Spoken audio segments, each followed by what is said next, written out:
થાકી ગયા ને? બીજા સવાલ મારાથી ઘણા બધા કરવા એ કે ખેડૂતોની આવક બમણી થાય. મેં તો વિચાર્યું, મેં કીધું ઓહો મારા ભાઈઓ બિચારા ખેડૂતો બધા જમીનો બમણી કરી નાખી છે. આવક બમણી થઈ તો આપણે જમીનો લેતા ને, પેલા આવક થતી હારી તો આપણે શું કરતા? ક્યાંક જમીન ટેકવી દઈએ. આમાં કેટલાની જમીનો વધી છે મને કયો દી હાથ ઊંચો કરી? વધી હે ખાવા પીવાની?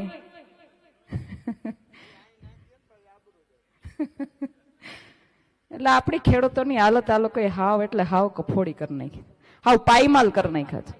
મજૂરોની હાલત એવી કરી નાખી છે. બરાબર, 15 લાખ રૂપિયા કેટલા ખાતામાં આવ્યા? હાથ ઊંચા કરો જી. એમાં કઈ એમાં યુવાનો કેટલા બધા છે? મારે પૂછવું છે કે સરકારી નોકરીઓના વાયદા કર્યા હતા, કેટલાને મળી છે? હાથ ઊંચા કરો તો ખરા. કોઈને નથી મળી. તો હવે આપણે આ સરકારને કરવી છે હું? મને ભાઈનો ફોન આવ્યો, ધાર્મિક ભાઈનો, અને મને કીધું કે બેન તમારે અહીંયા આવવું પડશે. એટલે અમે સમય થોડોક ઓછો હતો, અમારે પણ ઘણી બધી સભાઓ મિટિંગો કરવાની હતી. એટલે મેં એવું વિચાર્યું, મેં કીધું કલાક પહેલા નીકળશું તો પહોંચી જાઉં. કારણ કે આ લોકોએ જાહેરાતો તો બહુ મોટી મોટી કરી છે કે અમે વિકાસ કર્યો. તો મેં કીધું રોડ રસ્તા હારા છે. તો હું તો ત્યાંથી 1 કલાક પહેલા નીકળી, પછી ખબર પડી મને કે ઓહો ખાલી અમારા ધારાસભ્ય ભોળા નથી, તમારા ધારાસભ્ય ભોળા જ છે. ઘરમાંથી બહાર નીકળે તો ખબર પડે ને, 2 વેતર જ હાલતા હોય બધા ભાજપનો પટ્ટો આમ ગળામાં નાખી. એને કોઈ કઈ કહેવાનું નથી, એને કોઈ કઈ કરવાનું નથી. એટલે કેવું થઈ ગયું છે, એ લોકોની માનસિકતા એવી થઈ ગઈ છે કે એ કાંઈ પણ કરશે, કાંઈ પણ એ ભ્રષ્ટાચાર કરે, ખોટું કરે, તમને હેરાન પરેશાન કરે, તમને આમ કહેવાય ને આમ હળધૂત કરી દે, તો એને ખબર છે કે અમને કઈ થવાનું નથી. અને ઈ લોકશાહીનું અનંત છે. અને કરવા કોણે દીધું છે? આપણે નથી બોલ્યા. અને હવે આપણે આ અવાજ ઉઠાવવો પડશે. ભારતીય જનતા પાર્ટીની જે નીતિ છે તમે બધા જાણો છો, અમે તો ઘણા બધા આંદોલનો કર્યા છે, એટલે મને ખબર છે. તમે એની પાસે તમારો હક કે અધિકાર લેવા જાઓ ને, બિચારા ગયા ને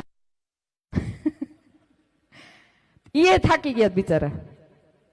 પોલીસ તંત્રને આગળ કરીને તમને ભઠ્ઠા મરાવશે, તમારી ઉપર કેસ કરાવશે ને આંદોલન પથારી ફેરવી નાખશે. એટલે બીજા છે ને કોઈ આમ અવાજ ઉઠાવતા આવી છે ને, એ બધાને બીક લાગશે કે ખોટું ક્યાંય કે આમાં પડવું, કે ખોટા કેસ જ માથે લેવાના, આમાં મળતું તો કઈ નથી, આપણને ન્યાય તો મળતો નથી, શું કરવું? એટલે બિચારા બધા છાના મના બેહી જાય ઘરે. આ એની નીતિ રહી છે. પરંતુ 30 વર્ષથી આપણે જે ભાજપને સહન કરીએ છીએ ને, એની સામે ક્યાંક ને ક્યાંક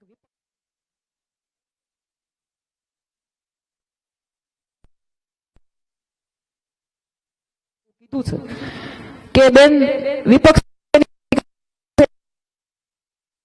નથી. આમ આદમી પાર્ટી આવી છે ત્યારથી તમે બધાએ જોયું છે કે આપણા છોકરાઓ જે બધા છે ને, ગોપાલભાઈ ઇટાલિયા છે, પ્રવીણભાઈ રામ છે, બ્રિજરાજભાઈ સોલંકી છે, મનોજભાઈ સોરઠિયા છે, ઈસુદાનભાઈ ગઢવી છે, આ બધા લોકોને અને તમામ કાર્યકર્તાઓને પણ તમે જોયા હશે સામાન્ય માણસ માટે અધિકારીઓ સાથે લડતા.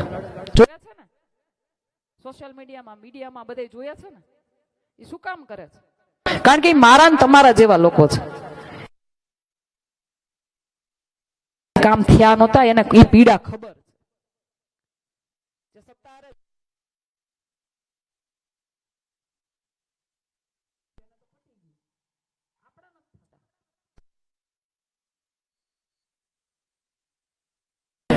ફલાણા ભાઈનું કામ જ નથી, અધિકારીનું કામ છે એ કરવાનું. એ તમારા કામ રોકે છે શું કામ?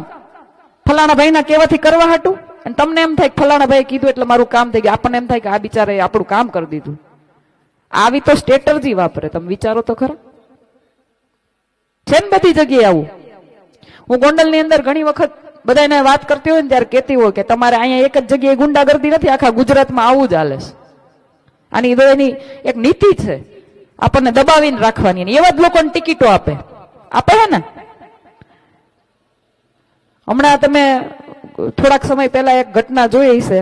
એક કલાકારના દીકરાએ મગજમારી કઈ રીતે કોળી સમાજ આખો ભેગો થયો તો મારું નામ નથી લેવું, પરંતુ એ પહેલા મેં એક વખત એનો વિડીયો જોયો હતો કે મારા દીકરાને ભાજપ ટિકિટ આપે ને તો મારે લડાવવી.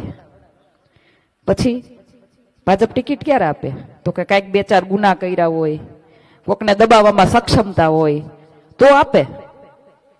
એટલે આ ઘટના બની ને, અને કેવું તરત ભાજપે એક્સેપ્ટ કરી લીધું કે હા હવે યોગ્ય છે. એને એવા જ માણસો જોઈએ છે જે તમારી ઉપર અત્યાચાર કરી શકે, તમને દબાવમાં રાખી શકે, તમને હેન્ડલ કરી શકે. એને એવા જ માણસો જોઈએ છે, અને એવા જ માણસોને ટિકિટો આપીને એ લોકો તમારી માથે બેસાડવા માંગે છે. પરંતુ મારે આ લોકશાહીની વાત કરવી છે કે આ લોકશાહીની અંદર આપણને સૌથી મોટી તાકાત જો આપણને મળી હોય ને તો એ છે આપણા મતની. એ વડાપ્રધાન પાસે એક જ હોય, એ ધારાસભ્ય પાસે એક જ હોય, સાંસદ સભ્ય પાસે એક જ હોય, અને આપણી પાસે એક જ હોય.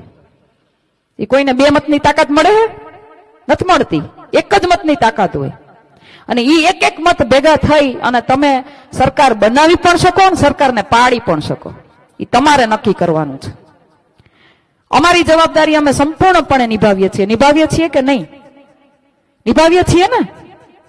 અમે ઘર બાર કામ ધંધો બધું જ મૂકીને લાગી પડ્યા છીએ આઝાદીની બીજી લડાઈમાં.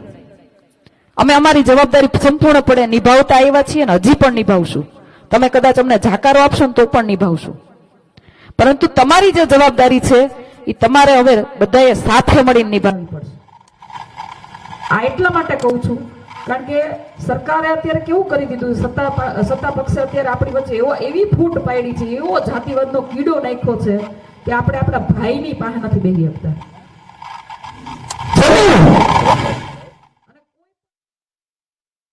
આમ આદમી પાર્ટીના નેતાઓને કાર્યકર્તાઓને ક્યાંય તમે તમારા માટે લડતા જોઈએ છે, સામાન્ય માણસ માટે લડતા જોઈએ છે ને, એટલે સામે વાળો પછી